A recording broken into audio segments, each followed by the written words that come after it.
ఓం శాంతి 18/3/2025 సాకార ఈశ్వరీయ మధుర మహావాక్యాలు.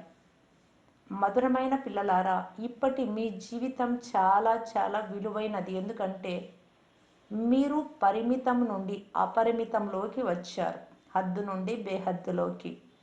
మనం ఈ ప్రపంచమంతటికీ కళ్యాణం చేయు వారము అని మీకు తెలుసు. ప్రశ్న: ఏ పురుషార్థము ద్వారా తండ్రి వారసత్వంపై అధికారం ప్రాప్తి అవుతుంది? జవాబు: సదా సోదర దృష్టి ఉండాలి. స్త్రీ పురుషుల భావం తొలగిపోవాలి. అప్పుడు తండ్రి నుండి వారసత్వానికి పూర్తి అధికారం ప్రాప్తి అవుతుంది. కానీ స్త్రీ పురుష భావము లేక దృష్టి తొలగడం చాలా కష్టము. అలా తొలగిపోయేందుకు ఆత్మ అభిమానులుగా అయ్యే అభ్యాసం చేయాలి. తండ్రికి పుత్రులుగా అయితేనే వారసత్వం లభిస్తుంది. ఒక్క తండ్రి స్మృతి ద్వారా సతో ప్రధానంగా అయ్యేవారే ముక్తి జీవన్ముక్తుల వారసత్వమును పొందుతారు. పాట చివరికి ఆ రోజు నేటికి వచ్చింది. ఓం శాంతి.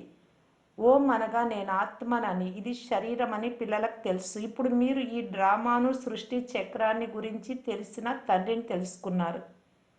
ఎందుకంటే చక్రాన్ని గురించి తెలిసిన వారిని రచయిత అనే అంటారు. రచయిత రచనల గురించి ఇతరులు ఎవ్వరికీ తెలియదు. భలే గొప్పగా చదువుకున్న పండితులు, విద్వాంసులు మొదలైన వారు కూడా ఉన్నారు. కానీ వారికి వారి పాండిత్యం గురించి చాలా గర్వంగా ఉంటుంది కదా. కానీ వారికి రచయిత రచనల గురించి తెలియనే తెలియదు. జ్ఞానము, భక్తి, వైరాగ్యం అని అంటారు.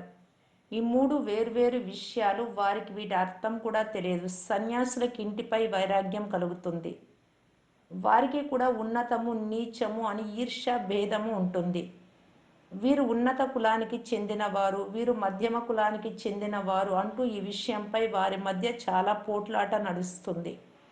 కుంభమేళాలో కూడా మొదట ఎవ్వరి వాహనం వెళ్ళాలి అనే దానిపై చాలా కొట్లాట్లు జరుగుతూ ఉంటాయి. పోలీసు వారు వచ్చి విడిపిస్తారు. విడిపించినంత వరకు కొట్లాట జరుగుతూనే ఉంటుంది. ఇది కూడా దేహ అభిమానమే. ప్రపంచంలోని మానవులందరూ దేహ అభిమానులుగానే ఉన్నారు. మీరు ఇప్పుడు ఆత్మ అభిమానులుగా అవ్వాలి. దేహ అభిమానాన్ని వదిలి స్వయాన్ని ఆత్మగా భావించమని తండ్రి చెప్తున్నారు. పతితంగా అయ్యేది ఆత్మని. ఇందులోని మురికి చేరుతుంది. ఆత్మనే సతో ప్రధానం నుండి తమో ప్రధానంగా అవుతుంది. ఆత్మ ఎలా ఉంటుందో అలాంటి శరీరం లభిస్తుంది. కృష్ణుడి ఆత్మ సుందరంగా ఉన్నందున శరీరం కూడా చాలా సుందరంగా ఉంటుంది. అతడి శరీరంలో చాలా ఆకర్షణ ఉంటుంది. పవిత్రమైన ఆత్మ మాత్రమే ఆకర్షిస్తుంది. కృష్ణునికి ఉన్నంత మహిమ లక్ష్మీనారాయణలకు లేదు. ఎందుకంటే కృష్ణుడు పవిత్రమైన చిన్న బాలుడు. చిన్న పిల్లలు మహాత్ములకు సమానమని ఇక్కడ కూడా అంటారు.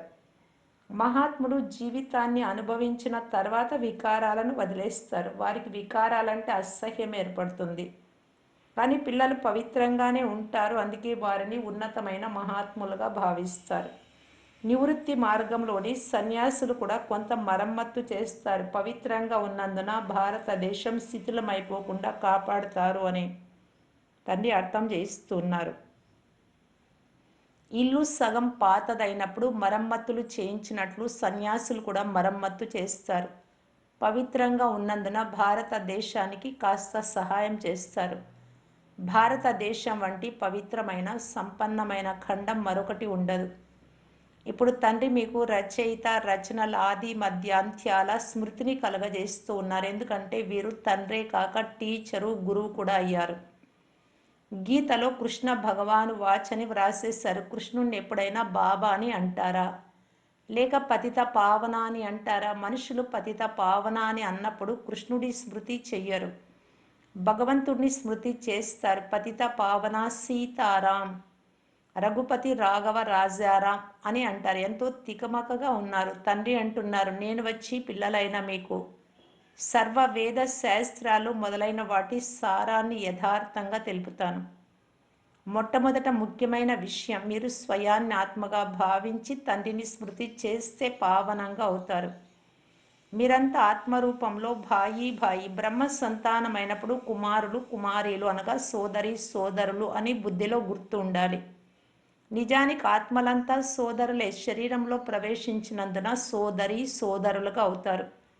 ఇంత మాత్రం అర్థం చేసుకునే బుద్ధి కూడా వారికి లేదు. వారు ఆత్మలైన మన తండ్రి. అందువలన మనమంతా సోదరులం కదా. అలాంటప్పుడు వారు సర్వవ్యాపి అని ఎలా అంటారు? వారసత్వము పిల్లలకు మాత్రమే లభిస్తుంది, తండ్రికి లభించదు. తండ్రి నుండి పిల్లలకు వారసత్వం లభిస్తుంది. బ్రహ్మ కూడా శివబాబా సంతానమే. ఇతనికి కూడా వారసత్వము తండ్రి నుండే లభిస్తుంది. మీరు వారికి పౌత్రులవుతారు. మీకు కూడా హక్కు ఉంది కనుక. ఆత్మ రూపంలో అందరూ కుమారులే. శరీరంలో ప్రవేశించినందున సోదరి సోదరులని అంటారు. ఇక ఏ ఇతర సంబంధము లేదు. సదా సోదర దృష్టి ఉండాలి. స్త్రీ పురుష భావం కూడా తొలగిపోవాలి. స్త్రీ పురుషులు ఇరువురు ఓ గాడ్ ఫాదర్ అని అంటున్నారు కదా, మరి అందరూ సోదరి సోదరులు అవుతారు. సంగమయుగంలో తండ్రి వచ్చి రచించినప్పుడు అందరూ సోదరి సోదరులుగా బ్రహ్మకుమారి బ్రహ్మకుమారులు కనుక. కానీ స్త్రీ పురుష దృష్టి సులభంగా తొలగిపోదు. మీరు దేహి అభిమానులుగా అవ్వాలని తండ్రి చెప్తున్నారు. తండ్రి పిల్లలకు ఈ విషయాలే పదే పదే అర్థం చేస్తూ ఉన్నారు. తండ్రికి పిల్లలుగా అయినప్పుడే వారసత్వం లభిస్తుంది. నన్ను ఒక్కరిని మాత్రమే స్మృతి చేస్తే సతో ప్రధానంగా అవుతారు. సతో ప్రధానంగా అవ్వకుండా మీరు వాపస్ ముక్తి జీవన్ముక్తిలోకి వెళ్ళలేరు. ఇటువంటి యుక్తిని సన్యాసులు మొదలైన వారు ఎప్పుడూ తెలిపించరు. స్వయాన్ని ఆత్మగా భావించి తండ్రిని స్మృతి చేయండి అని వారు ఎప్పుడూ చెప్పరు. తండ్రిని పరంపిత పరమాత్మ సుప్రీం అని అంటారు. అందరినీ ఆత్మలని అంటారు, కానీ వారిని పరమాత్మ అని అంటారు. ఆ తండ్రి అంటున్నారు, పిల్లలు, నేను పిల్లలైన మీ వద్దకు వచ్చాను. నేను మాట్లాడటానికి నోరు కావాలి కదా. ఈ రోజులలో ఎక్కడ పడితే అక్కడ గోముఖాన్ని తప్పకుండా ఉంచుతారు. గోముఖం నుండి అమృతం వెలువడుతుంది అని అంటారు. వాస్తవానికి అమృతము అనగా జ్ఞానం. జ్ఞానామృతము నోటి ద్వారానే వెలువడుతుంది. ఇందులో నీటి విషయమే లేదు. ఇతను గోమాత కూడా. బాబా ఇతనిలో ప్రవేశించి ఉన్నారు. తండ్రి ఇతని ద్వారా మిమ్ములను తన వారిగా చేసుకున్నారు. ఇతని ద్వారా జ్ఞానం వెలువడుతుంది. వారు రాయితో గోముఖాన్ని తయారు చేశారు. దాని నుండి నీరు ప్రవహిస్తూ ఉంటుంది. అది భక్తి మార్గంలోని ఆచారం. యథార్థ విషయాలు మీకు ఇప్పుడు తెలుసు. భీష్మ పితామహుడు మొదలైన వారికి కుమారీలైన మీరు బాణం వేశారు. మీరు బ్రహ్మ కుమారీలు కనుక ఎవరికో ఒకరికి కుమారిగా ఉంటారు కదా. అదర్ కుమారి మరియు అదర్ కుమారీలు ఇరువురికి మందిరాలు ఉన్నాయి. అవన్నీ ఇప్పుడు ప్రత్యక్షంగా ఉన్న మీ స్మృతి చిహ్నాలే. మీరు బ్రహ్మ కుమారీలుగా అయినందున మీ మధ్య నేరము జరగదని, కామ వికారం ఉండదని తండ్రి కూర్చొని అర్థం చేస్తున్నారు. అలా జరిగితే చాలా కఠినమైన శిక్షలు అనుభవించాలి. దేహ అభిమానంలోనికి వచ్చినందున మనం సోదరి సోదరులమని మర్చిపోతారు. అతడు బీకేనే, నేను కూడా బీకేనే అని అనుకుంటే వికారి దృష్టి ఉండదు. కానీ అసురీ సంప్రదాయానికి చెందిన మనుషులు వికారాలు లేకుండా ఉండలేరు. అందువలన విఘ్నాలు కలుగజేస్తారు. ఇప్పుడు బీకేలైన మీకు తండ్రి నుండి వారసత్వం లభిస్తుంది. తండ్రి శ్రీమతమును అనుసరించి పవిత్రంగా అవ్వాలి. ఇది ఈ వికారి మృత్యులోకంలో అంతిమ జన్మ. ఇది కూడా ఎవ్వరికీ తెలియదు. అమరలోకంలో ఏ వికారము ఉండదు. వారిని సతో ప్రధాన సంపూర్ణ నిర్వికారులని అంటారు. ఇక్కడ తమో ప్రధాన సంపూర్ణ వికారులు ఉన్నారు. వారు సంపూర్ణ నిర్వికారులు అని, మేము వికారులము పాపులము అని పాటలు కూడా పాడతారు. సంపూర్ణ నిర్వికారులను పూజిస్తారు. భారతీయులైన మీరే పూజ్యులుగా ఉండి పూజారులుగా అవుతారు అని తండ్రి అర్థం చేయించారు. ఈ సమయంలో భక్తి ప్రభావం చాలా ఉంది. భక్తికి ఫలం ఇవ్వమని భక్తులు భగవంతుణ్ణి స్మృతి చేస్తారు. భక్తి మార్గంలో ఎలాంటి స్థితి వచ్చిందో చూడండి. ముఖ్యమైన ధర్మశాస్త్రాలు 4 అని తండ్రి అర్థం చేయించారు. మొదటిది దైవీ మతము, దైవీ ధర్మము. అందులో బ్రాహ్మణ, దేవత, క్షత్రియ ధర్మాలు 3 వచ్చేస్తాయి. తండ్రి బ్రాహ్మణ ధర్మమును స్థాపన చేశారు. జుట్టుగా చూపబడిన బ్రాహ్మణులు సంగమ యుగంలోని వారే. బ్రాహ్మణులైనా మీరు ఇప్పుడు పురుషోత్తములుగా అవుతూ ఉన్నారు. ఇప్పుడు బ్రాహ్మణులుగా అయ్యి తర్వాత దేవతలుగా అవుతారు. ఆ బ్రాహ్మణులు కూడా వికారులుగానే ఉన్నారు. వారు కూడా ఈ బ్రాహ్మణులకు మీకు నమస్కరిస్తారు. బ్రాహ్మణ దేవి దేవతాయ నమః అని అంటారు. ఎందుకంటే వారు బ్రహ్మ సంతానమని. తాము బ్రహ్మ సంతానం కాదు అని వారు అర్థం చేసుకుంటారు. ఇప్పుడు మీరు బ్రహ్మ సంతానం, మీకు అందరూ నమస్కరిస్తారు. తర్వాత మీరే దేవి దేవతలుగా అవుతారు. ఇప్పుడు మీరు బ్రహ్మ కుమారీలుగా అయ్యారు. తర్వాత దైవీ కుమారి దైవీ కుమారులుగా అవుతారు. ఈ సమయంలోని మీ జీవితం చాలా చాలా అమూల్యమైనది. ఎందుకంటే జగన్మాతలు అని మీరు గాయనం చేయబడ్డారు. మీరు హద్దును వదిలి బేహద్దులోకి వచ్చేసారు. మేము ఈ జగత్తుకు కళ్యాణం చేయు వారము అని మీకు తెలుసు. కావున మీరందరూ జగన్మాతలు మరియు జగత్పితలు. ఈ నరకంలోని మనుషులందరూ చాలా దుఃఖంలో ఉన్నారు. మనము వారికి ఆత్మిక సేవ చేసేందుకు వచ్చాం. వారిని మనము స్వర్గవాసులుగా చేసి తీరుతాము. మీరు ఆత్మిక సైన్యము, దీనిని యుద్ధ స్థలం అని కూడా అంటారు. యాదవులు, కౌరవులు, పాండవులు కలిసే ఉంటారు. అందరూ సోదరులే కదా. ఇప్పుడు మీ యుద్ధం సోదరి సోదరులతో కాదు, మీ యుద్ధం రావణుడితో జరుగుతుంది, వికారాలతో. మానవుల నుండి దేవతలుగా అవ్వాలి అని మీరు సోదరి సోదరులకు అర్థం చేయిస్తారు. అందువలన దేహ సహితంగా దేహ సంబంధాలన్నీ వదలమని తండ్రి అర్థం చేయిస్తున్నారు. ఇది పాత ప్రపంచం. ఎంతో పెద్ద పెద్ద ఆనకట్టలు, కాలువలు మొదలైనవి నిర్మిస్తారు. ఎందుకంటే నీరు లేదు, ప్రజల సంఖ్య చాలా పెరిగిపోయింది. స్వర్గంలో మీరు చాలా కొద్ది మంది మాత్రమే ఉంటారు. నదులలో నీరు కూడా సమృద్ధిగా ఉంటుంది, ధాన్యం కూడా సమృద్ధిగా పండుతుంది. ఇప్పుడు ఈ భూమిపై కోట్ల కొలది మనుషులు ఉన్నారు. అక్కడ ప్రారంభంలో ప్రపంచమంతా కలిసి 9-10 లక్షలు మాత్రమే జనాభా ఉంటుంది. ఇక ఏ ఇతర ఖండము ఉండదు. మీరు కొంతమంది మాత్రమే అక్కడ ఉంటారు. మీరు ఎక్కడికి వెళ్ళే అవసరమే ఉండదు. అక్కడ సదా వసంత ఋతువే ఉంటుంది. పంచతత్వాలు కూడా ఏ కష్టమును ఇవ్వవు. అన్ని పద్ధతి ప్రకారంగా ఉంటాయి. దుఃఖం అనే మాటే ఉండదు. దానిని స్వర్గం అని అంటారు. ఇప్పుడు ఇది నరకం. మధ్యలో ద్వాపరయుగం నుండి ఇది ప్రారంభమవుతుంది. దేవతలు వామ మార్గం, శాస్త్ర విరుద్ధమైన మాంస మదిర మిథునములకు వశమయ్యే మార్గంలో క్రిందకు పడినప్పుడు మళ్ళీ రావణ రాజ్యం ప్రారంభం అవుతుంది. మనము పూజ్యులైన డబల్ కిరీటధారులుగా అవుతామని మీరు అర్థం చేసుకున్నారు. తర్వాత సింగిల్ కిరీటధారులుగా అవుతారు. సత్యుగంలో పవిత్రతకు గుర్తుగా 2 కిరీటాలు, ప్రకాశ కిరీటం, రాజ్య కిరీటం ఉంటాయి. దేవతలందరూ పవిత్రంగా ఉంటారు. ఇక్కడ ఎవ్వరూ పవిత్రంగా లేరు. జన్మనే వికారాల వలన తీసుకుంటారు. అందువలన దీనిని భ్రష్టాచార ప్రపంచమని అంటారు. సత్యుగమును శ్రేష్టాచార ప్రపంచమని అంటారు. వికారాలనే భ్రష్టాచారమని అంటారు. సత్యుగంలో పవిత్ర ప్రవృత్తి మార్గం ఉండేది అని ఇప్పుడు అపవిత్రం అయిపోయింది అని, మళ్ళీ పవిత్ర శ్రేష్టాచారి ప్రపంచంగా అవుతుంది అని పిల్లలకు తెలుసు. సృష్టి చక్రం తిరుగుతూ ఉంటుంది కదా. పరంపిత పరమాత్మను మాత్రమే పతిత పావనుడని అంటారు. భగవంతుడు ప్రేరేపిస్తారు అని మనుషులు అంటారు. ప్రేరణ అనగా ఆలోచన. ఇందులో ప్రేరణ మాటే లేదు. శరీరాన్ని నేను ఇక్కడికి వచ్చి ఆధారంగా తీసుకోవాల్సి వస్తుంది అని తండ్రి స్వయంగా అంటున్నారు. ఎందుకంటే నోరు లేకుండా శిక్షణ ఎలా ఇస్తాను? ప్రేరణ ద్వారా ఏదైనా శిక్షణ ఇవ్వబడుతుందా? భగవంతుడు ప్రేరణ ద్వారా ఏమీ చేయరు. తండ్రి పిల్లలను చదివిస్తారు. ప్రేరణ ద్వారా చదువుని ఎలా చదివిస్తారు?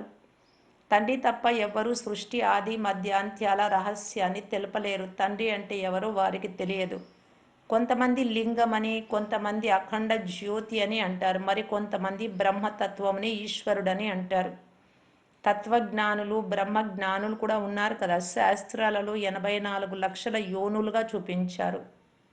ఇప్పుడు 84 లక్షల జన్మలైతే కల్పం చాలా పెద్దదిగా ఉండాలి. అది ఎంత పెద్దగా ఉంటుందో లెక్క కూడా తీయలేరు. వారు సత్యుగమే లక్షల సంవత్సరాలని అంటారు. సృష్టి చక్రం అంతా కలిసి 5,000 సంవత్సరాలు అని తండ్రి అంటున్నారు. 84 లక్షల జన్మలకైతే అంత సమయం కూడా కావాలి కదా. ఇవన్నీ భక్తి మార్గంలోని శాస్త్రాలు. నేను వచ్చి మీకు ఈ శాస్త్రాలన్నింటి సారం అర్థం చేయిస్తున్నాను అని తండ్రి అంటున్నారు. ఇదంతా భక్తి మార్గంలోని సామగ్రి. దీని ద్వారా నన్నెవ్వరూ ప్రాప్తి చేసుకోలేరు. నేను ఇక్కడికి వచ్చినప్పుడే అందరినీ నా వెంట తీసుకెళ్తాను. ఓ పతిత పావన రండి అని నన్ను పిలుస్తారు. పావనంగా చేసి మమ్ములను పావన ప్రపంచంలోకి తీసుకెళ్ళండి అని అంటారు. మరి నన్ను వెతుకుతూ ఎదురు దెబ్బలు ఎందుకు తింటారు? ఎంతో దూరంగా పర్వతాలు మొదలైన వాటిపైకి వెళ్తారు. ఇవాళ రేపు ఎన్నో మందిరాలు ఖాళీగా పడి ఉన్నాయి, ఖాళీగా ఉంటాయి కూడా. అక్కడికి ఎవ్వరూ వెళ్ళడం లేదు. ఇప్పుడు పిల్లలైన మీరు అత్యంత శ్రేష్టమైన తండ్రి జీవిత చరిత్రనంతా తెలుసుకున్నారు. తండ్రి పిల్లలకు తన సర్వస్వాన్ని ఇచ్చి 60 సంవత్సరాల తర్వాత వానప్రస్థంలో కూర్చుంటారు. ఈ ఆచారం కూడా ఇప్పటిదే. అన్ని పండుగలు కూడా ఇప్పటివే. ఇప్పుడు సంగం యుగంలో ఉన్నామని పిల్లలైనా మీకు తెలుసు. రాత్రి తర్వాత మళ్ళీ పగలు వస్తుంది. ఇప్పుడు గాఢాంధకారంగా ఉంది. జ్ఞానసూర్యుడు ప్రకటము. ఇప్పుడు మీరు తండ్రిని, వారి రచనల ఆది మధ్య అంత్యాలనన్నీ తెలుసుకున్నారు. తండ్రి ఎలా జ్ఞానసాగరలో, మీరు కూడా అలా మాస్టర్ జ్ఞానసాగరులుగా అయ్యారు. పిల్లలైన మీకు తండ్రి నుండి బేహద్దు సుఖపు వారసత్వం లభిస్తుంది. లౌకిక తండ్రి నుండి అయితే హద్దు వారసత్వం లభిస్తుంది. దాని ద్వారా అల్పకాల సుఖం లభిస్తుంది. దానిని సన్యాసులు కాకిరెట్టకు సమాన సుఖమని అంటారు. వారు మళ్ళీ ఇక్కడికి వచ్చి సుఖం కొరకు పురుషార్థం చేయలేరు. వారు హఠయోగులు, మీరు రాజయోగులు. మీ యోగము తండ్రితో ఉంటుంది, వారి యోగము తత్వంతో ఉంటుంది. ఇది కూడా డ్రామాలో నిశ్చితమయ్యే ఉంది. అచ్చా, మధురాతి మధురమైన అపురూపమైన పిల్లలకు మాతాపిత బాప్దాదాల ప్రియ స్మృతులు మరియు గుడ్ మార్నింగ్. ఆత్మిక పిల్లలకు ఆత్మిక తండ్రి నమస్తే. ధారణ కొరకు ముఖ్య సారం. ఫస్ట్ పాయింట్, పావనంగా అయ్యేందుకు ఆత్మలైన మనమంతా సోదరులము, బ్రహ్మ సంతానమైన తర్వాత సోదరి సోదరులము. ఈ దృష్టిని పక్కా చేసుకోవాలి. ఆత్మ శరీరము రెండింటిని పవిత్రంగా సతో ప్రధానంగా చేసుకోవాలి. దేహ అభిమానాన్ని వదిలేయాలి. సెకండ్ పాయింట్, మాస్టర్ నాలెడ్జ్ఫుల్గా అయ్యి అందరికీ రచయిత రచనల జ్ఞానాన్ని వినిపించి గాఢాంధకారం నుండి వెలుపలికి తీయాలి. నరకవాసులైన మనుషులకు ఆత్మిక సేవ చేసి స్వర్గవాసులుగా తయారు చేయాలి. వరదానము, మాస్టర్ జ్ఞాన సాగరులుగా అయ్యి జ్ఞానం యొక్క లోతులలోకి వెళ్ళే అనుభవాలు అనే రత్నాలతో సంపన్న భవ. ఏ పిల్లలైతే జ్ఞానం యొక్క లోతులలోకి వెళ్తారో వారు అనుభవాలు అనే రత్నాలతో సంపన్నంగా అవుతారు. మొదటిది జ్ఞానం వినడము, వినిపించడము. రెండవది అనుభవి మూర్తులుగా అవ్వడం. అనుభవీలు సదా అవినాశిగా మరియు నిర్విఘ్నంగా ఉంటారు. వారిని ఎవ్వరూ కదిలించలేరు. అనుభవీల ముందు మాయ యొక్క ఏ ప్రయత్నము సఫలం అవ్వదు. అనుభవీలు ఎప్పుడూ మోసపోరు. అందువలన అనుభవాలను పెంచుకుంటూ ప్రతి గుణం యొక్క అనుభవి మూర్తిగా అవ్వండి. మనన శక్తి ద్వారా శుద్ధ సంకల్పాల స్టాకును జమ చేసుకోండి. స్లోగన్, ఎవరైతే దేహం యొక్క సూక్ష్మ అభిమానం యొక్క సంబంధము నుండి కూడా అతీతంగా ఉంటారో వారే ఫరిస్తాలు. అవ్యక్త సూచన, సత్యత మరియు సభ్యత రూపీ కల్చర్ను అనుసరించటానికి బాప్దాదా తెలియజేస్తూ ఉన్నారు. సంపూర్ణ సత్యత కూడా పవిత్రత యొక్క ఆధారం పైననే ఉంటుంది. పవిత్రత లేకుంటే సదా సత్యత ఉండదు. కేవలం కామ వికారం ఒక్కటే అపవిత్రత కాదు, కానీ దానికి ఇతర స్నేహితులు కూడా ఉన్నారు కనుక మహాన్ పవిత్రత అనగా అపవిత్రత యొక్క నామరూపాలు కూడా ఉండరాదు. అప్పుడు పరమాత్మ ప్రత్యక్షతకు నిమిత్తంగా అవుతారు. ఓం శాంతి.